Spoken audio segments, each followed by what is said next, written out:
प्रीति kitchen में काम कर रही थी। राहुल के घर लौटने का टाइम भी हो रहा था। दरवाजे की उसी वक्त घंटी बजी। प्रीति ने दरवाजा खोला तो सामने राहुल सर पर हाथ फेरता हुआ खड़ा था। प्रीति को थोड़ा सा अजीब लगा, क्योंकि राहुल का स्कूल से घर लौटने का मतलब था कि धमा चौकड़ी मचाकर पूरे घर को सर पर उठा लेना, और यहां पर यह चुपचाप ऐसे सर सहलाते हुए खड़ा क्यों था। अंदर आया तो प्रीति ने पूछा क्या हो गया उसे। रोज तो उछलता कूदता हुआ आता है, और आज अचानक ये आलम कैसे हुआ। तो राहुल ने बताया कि स्कूल में खेल खेल में झगड़ा हुआ, तो उसी में सर पर हल्की चोट लगी। नहा धोकर राहुल ने खाना खाया और सो गया। प्रीति ने भी सारा काम खत्म किया और टीवी देखने लगी जब घर का लैंडलाइन बजा। प्रीति ने जाकर फोन उठाया तो उधर से एक आवाज ने कहा, please please help me, please kill me, kill me. प्रीति ने एक दो बार हेलो हेलो किया, हेलो, लेकिन बात दोबारा वही सुनाई दी। Hello, please help me, please kill me, please help me. Hello, मदद करो मेरी, अरे क्या हुआ? Please kill me. प्रीति कुछ कह पाती इससे पहले ही फोन डिस्कनेक्ट हो गया। प्रीति ने रिसीवर रख के सोचा, कौन हो सकता है ऐसा मजाक करने वाला। तो कोई भी नाम समझ नहीं आया। कोई इस तरह फोन करता ही क्यों आखिर, पता नहीं क्यों, लेकिन वो आवाज बड़ी जानी पहचानी सी लग रही थी। प्रीति बड़ी देर तक सोचती रही वहीं बैठे बैठे कि किसकी आवाज हो सकती थी वो। कॉलर आईडी भी 2 महीने पहले ही हटवाया था, तो नंबर भी नहीं पता चला जो देख सकती वो। बहुत ही अजीब सा माहौल हो रहा था, बड़ा अजीब सा महसूस हो रहा था प्रीति को।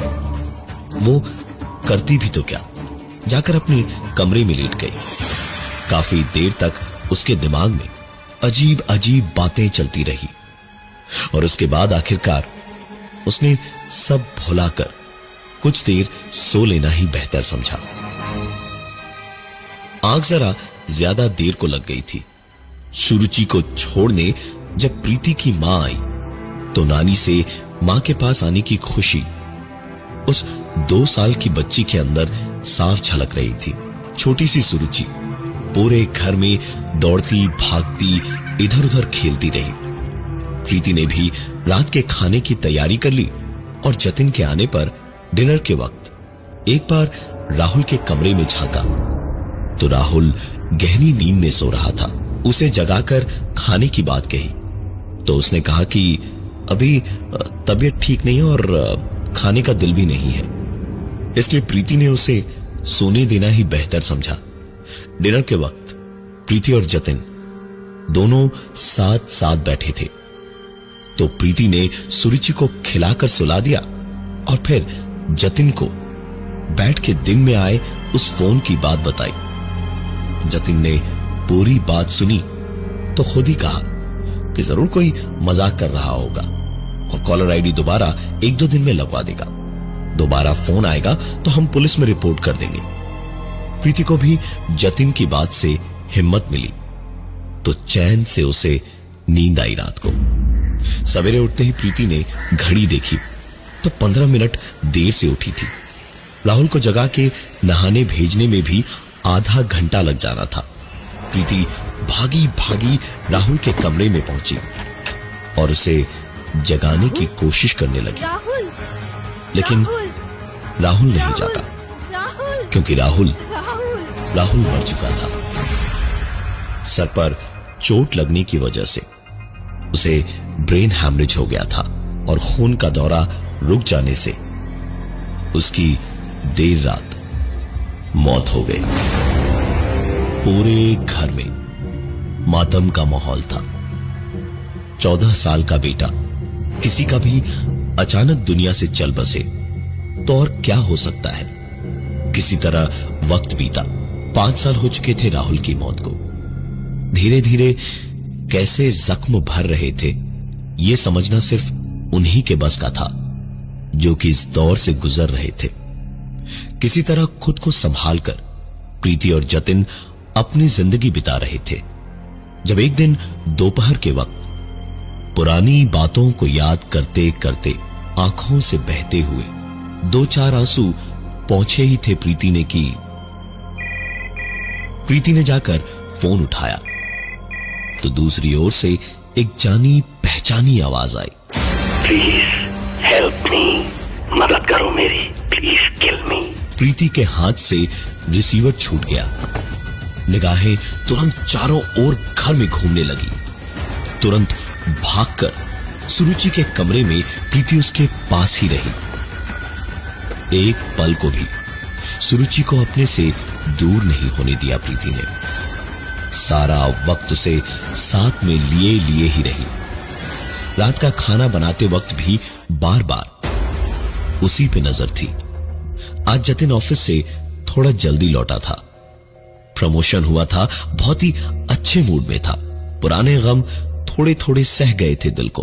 प्रीति ने एक बार को सोचा कि बता दे उसे, लेकिन फिर सोचा कि आज 5 साल बाद कहीं जाकर जरा सी खुशी दिख रही है चेहरे पर, लिहाजा प्रीति ने कुछ नहीं बताया जतिन को। खाना खाकर दोनों सो गए तो 5 साल पहले वाली रात बार बार प्रीति को परेशान किए जा रही थी। प्रीति बुरी तरह पसीने से तर-बतर थी। सांस भी लेने में तकलीफ हो रही थी। लेटे लेटे कभी इधर करवट बदलती तो कभी उधर, पर नींद उसकी आंखों में थी ही नहीं। बस दिल ही दिल में एक ही दुआ थी कि रात बीत जाए और सब कुछ ठीक रहे। एक खरोच तक ना आई किसी को, और अगर कुछ होना ही हो तो वो खुद मर जाए, लेकिन इन दोनों को कुछ ना हो। प्रीति ऐसी बातें सोच ही रही थी जब दरवाजे पर बड़ी अजीब सी एक खटखटाने की आवाज हुई। प्रीति ने देखा कि दरवाजे के नीचे से किसी की भी परछाई नहीं दिख रही थी। नीचे देखते देखते ही दोबारा एक बार फिर से खटखटाने की आवाज हुई। प्रीति दुबक कर जतिन को देखने लगी, लेकिन खटखटाने की लगातार आती हुई आवाज के बावजूद भी जतिन को कोई फर्क नहीं पड़ रहा था।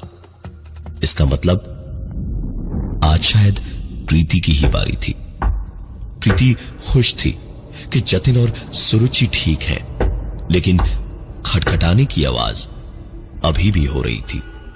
प्रीति चाह कर भी पलंग से उतरने की हिम्मत नहीं कर पा रही थी, लेकिन आखिरकार रोक न पाई खुद को और जोर से चीखी, कौन हो तुम? निकल जाओ मेरे घर से, ये मेरा घर है, जस्ट गेट आउट। प्रीति का बस इतना कहना था कि खटखटाने की आवाज पूरी तरह से बंद हो गई। प्रीति को न जाने कब नींद आई और वो सोने चली गई। नींद भी उसे काफी अच्छी आई, क्योंकि बला तो टल ही गई थी। सवेरे प्रीति उठी तो काफी खुश थी। जतिन बगल में आराम से सो रहा था और वो खुद भी ठीक थी। चाय बनाने को किचन में जाने को दरवाजा खोला तो प्रीति की चीख निकल गई, क्योंकि सामने सुरुचि की लाश पड़ी थी। शायद वही थी जो रात भर दरवाजे पर मदद के लिए खटखटा रही थी। इस उम्र में इतने बड़े बड़े पहाड़ टूट पड़े थे प्रीति और जतिन पर कि 35 के भी नहीं हुए थे और 45 जैसी शक्ल हो गई थी। दोनों बच्चे एक के बाद एक अचानक ऐसे चल बसेंगे, यह सोचना ही नामुमकिन था किसी के लिए भी। प्रीति ने सबसे पहले घर का लैंडफोन कनेक्शन हटवाया। जतिन ज्यादातर वक्त ऑफिस में ही बिताता और प्रीति घर में ही खुद को कैद करके रखती। जतिन कभी कभार ऐसी हालत में प्रीति को देखता तो खुद को रोक नहीं पाता और कहता कहीं बाहर चलने को, घूमने को, लेकिन दोनों बच्चों को खोकर प्रीति ने अपनी जिंदगी को ही एक नासूर बना लिया था। एक दिन जब प्रीति थोड़ा बेहतर थी, जतिन के लिए उसका पसंदीदा खाना बना रही थी, तो उसकी एक पुरानी सहेली उससे मिलने आई। दोनों बैठे बैठे बातें कर रहे थे जब उसकी सहेली का फोन बजा। फोन उठाकर उसने 1 सेकंड में बात सुनते ही कहा, ये ले प्रीति, तेरे लिए है। प्रीति सोच में पड़ गई थी कि उसकी सहेली, जिसे वो इतने सालों बाद मिल रही थी, उसके मोबाइल पर प्रीति के लिए कौन फोन कर सकता है। और इसी सोच में उसने फोन लेकर कानों से लगाया तो प्रीति के कानों में एक बार फिर से जैसे तेजाब डाल दिया हो किसी ने, क्योंकि फोन कानों से लगाते ही उसे वही आवाज सुनाई दी, please help me, please kill मी, मदद करो मेरी, मार दो मुझे। प्रीति सब कुछ खो चुकी थी, अब खोने को सिर्फ जतिन बचा था। उसने तुरंत पहले तो अपनी सहेली को बहाना करके निकाला और फिर जतिन को फोन लगाया और जतिन के उठाते ही फिल्म देखने जाने की जिद करने लगी। जतिन ने भी आखिरकार बात मान ली और उसे तैयार होकर ऑफिस पहुंचने को कहा, जहां से दोनों साथ साथ जाते। प्रीति ने तुरंत कपड़े बदले और निकल पड़ी जतिन के ऑफिस। फिल्म तो बहाना था, बस आज का पूरा दिन उसे जतिन के साथ बिताना था। दोनों पिक्चर देखने पहुंचे तो जतिन टिकट की लाइन में खड़ा हुआ और प्रीति वॉशरूम गई। वॉशरूम से प्रीति के निकलने के ठीक पहले जब वो अपने कपड़े ठीक कर रही थी तो एक आवाज हुई और उसने कहा, please help me, please kill मी, मदद करो, मार दो मुझे। प्रीति एक पल को वहीं बर्फ की तरह जम गई, लेकिन अचानक जैसे होश आया तो तुरंत एक झटके से दरवाजा खोलकर देखा, लेकिन बाहर कोई नहीं था। प्रीति को सुकून भरी एक सांस आई कि ये शायद इतने सालों की घुटन थी जिसकी वजह से उसे वहम हो रहा था।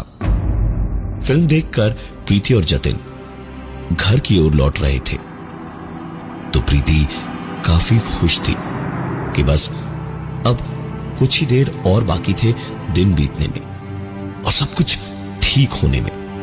जब घर के गेट से घुसते वक्त अचानक पता नहीं कहां से एक ट्रक डिसबैलेंस होकर आई और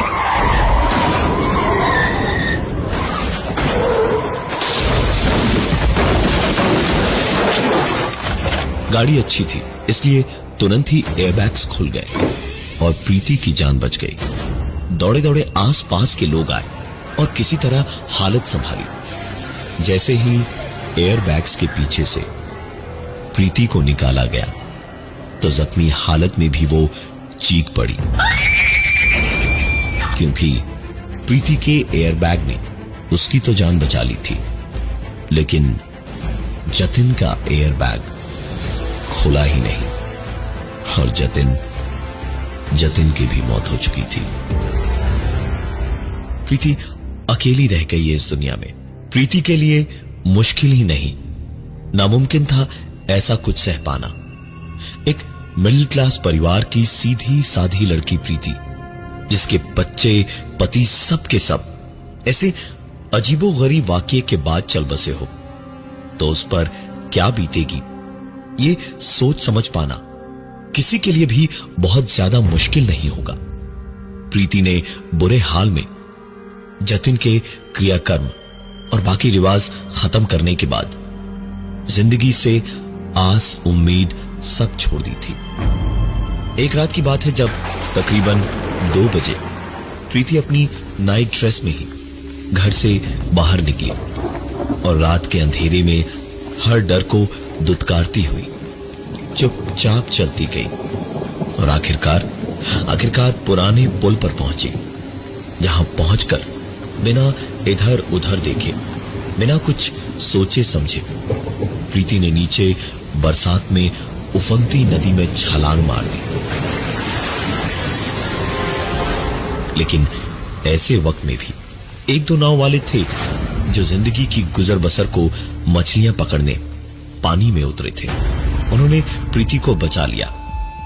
कोई केस नहीं हुआ और किसी को पता भी नहीं चला। लेकिन प्रीति कहां रुकने वाली थी? उसने तो मरने की ठान रखी थी। कुछ दिन के बाद जब किसी का भी ध्यान उसकी ओर नहीं था, तो प्रीति दौड़ती हुई जाकर 3 किलोमीटर दूर हाईवे के बीचों बीच तेजी से चलती भारी भरकम गाड़ियों के साथ आंख में चौली खेलने लगी। किस्मत थी प्रीति की जो उसे ऐसी पक्की मौत से भी बचा लाई। 2 महीने तक प्रीति शांत रही, लेकिन फिर उसने श्योर शॉर्ट तरीका निकाला। खुद को मार के अकेलेपन से निकलकर अपने राहुल, सुरुचि और जतिन के पास जाने का। पूरे के पूरे घर में हर एक लाइट या पंखे का स्विच बंद कर दिया उसने। गैस का नॉब ऑन किया और एक ब्लेड हाथ में लेकर बैठ गई कि पहले अपनी कलाई काटेगी और फिर लाइट का स्विच ऑन कर देगी तो पूरे का पूरा घर ही तहस नहस हो जाएगा। और अंधेरे में बैठे बैठे प्रीति जैसे ही अपनी कलाई काटने जा रही थी, तभी पता नहीं कहां से 2-3 चूहे उसके ऊपर आकर गिरे और ब्लेड हाथ से गिर गया। लेकिन गैस तो ऑन ही था। प्रीति ने भागकर एक के बाद एक 5-6 स्विचेस ऑन की, लेकिन कुछ नहीं हुआ क्योंकि लाइट तो थी ही नहीं। प्रीति भागी और माचिस उठाकर तीलियां घिसती गई, लेकिन माचिस जली नहीं। और सबसे बड़ी बात यह थी, जैसे ही एक माचिस की तीली जली भी आग नहीं लगी, धमाका नहीं हुआ। दौड़कर प्रीति किचन में गैस के पास पहुंची तो अपने किस्मत का ठीकरा किस पर फोड़े ये समझ नहीं आ रहा था, क्योंकि गैस पूरी तरह से खत्म हो चुकी थी। इसके बाद कभी भी प्रीति ने खुदकुशी करने की कोशिश नहीं की। आज कई साल बीत गए हैं इन सारी बातों को, और प्रीति को सब मोहल्ले में लैंडलाइन भुआ कह के बुलाते हैं, क्योंकि प्रीति के मकान में हर कमरे में एक लैंडलाइन फोन लगा हुआ है और उस पर कभी भोले भटके कोई फोन आता है तो प्रीति फोन उठाकर लोगों से कहती है, प्लीज मुझे मार दो, प्लीज किल मी, प्लीज मुझे मार दो। लेकिन हर बार दूसरी ओर से बस